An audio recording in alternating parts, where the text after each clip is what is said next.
আসসালামু আলাইকুম সুপ্রিয় দর্শক মণ্ডলী। আধুনিক ক্রিকেটের সবচাইতে বড় বিজ্ঞাপন কি এবং সেই বিজ্ঞাপনের সবচাইতে বড় পোস্টার বয় কে?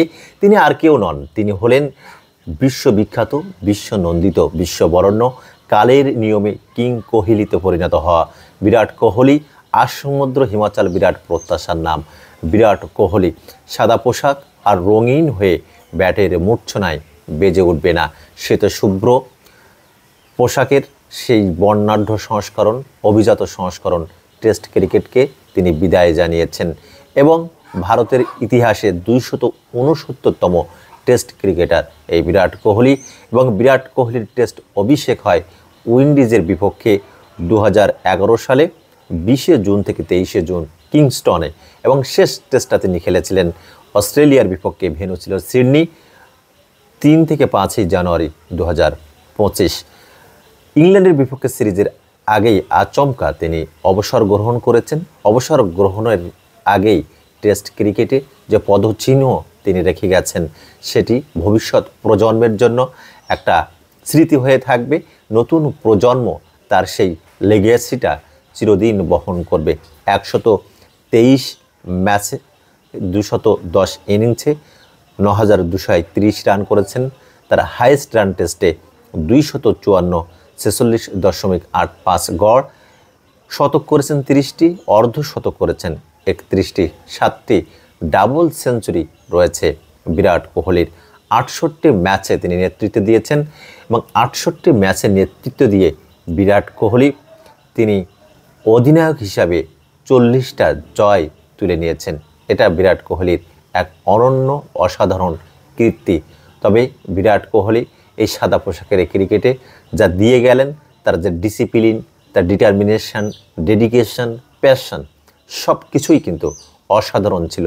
বিশ্বের অনেক মহিরুহ ক্রিকেটার তাকে নিয়ে স্ট্যাটাস দিয়েছে, ইনস্টাগ্রামে, ফেসবুকে পোস্ট দিয়েছে যে সাদা পোশাকের ক্রিকেটকে যিনি অনন্য উচ্চতায় নিয়ে গেছেন, সাদা পোশাকের রঙিন বলের ক্রিকেটকে সাফল্যর রঙিন তুলিতে রাঙিয়েছেন বিরাট কোহলি। এবং তার এই অভাব কিন্তু চিরদিন বয়ে বেড়াবে বিশ্ব ক্রিকেট। তবে বিরাট কোহলি টি-20 থেকে অবসর গ্রহণ করেছেন, টেস্ট থেকে অবসর গ্রহণ করেছেন, তিনি ওয়ানডে ক্রিকেটটা চালিয়ে যাবেন। রোহিত শর্মাও কিন্তু কিছুদিন আগে টেস্ট ক্রিকেট থেকে অবসর গ্রহণ করেছেন। তবে বিরাট কোহলির আমরা মনে করি তাকে আরও অনেক কিছু দেওয়ার ছিল, আর অল্প কিছু রান করলে 10,000 রানের যে ক্লাব টেস্ট ক্রিকেটে সেখানেই প্রবেশ করতেন। সেদিকে না তাকিয়ে বিরাট কোহলি মনে করেছেন এটাই আমার চলে যাওয়ার সর্বশ্রেষ্ঠ, সর্বোৎকৃষ্ট সময়, নতুনদের সুযোগ করে দেওয়ার সময়। এজন্য বিরাট কোহলি টেস্ট ক্রিকেটকে বিদায় জানিয়েছেন।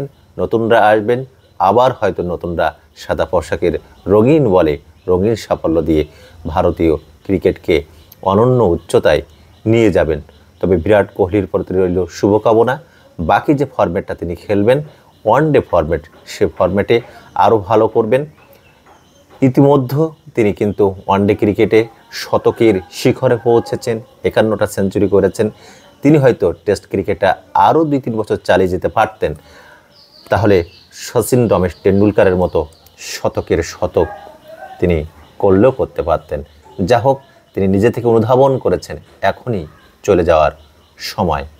বিরাট কোহলি আসলে সে নো গুড বাই, বিদায় বলতে হয় না, তবুও শেষ পর্যন্ত বিদায় বললেন।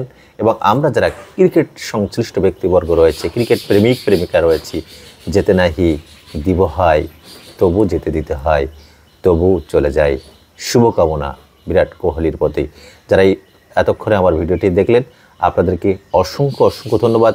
Thank you so much for watching this video. স্টেবিলিস, খুদা হাফেজ।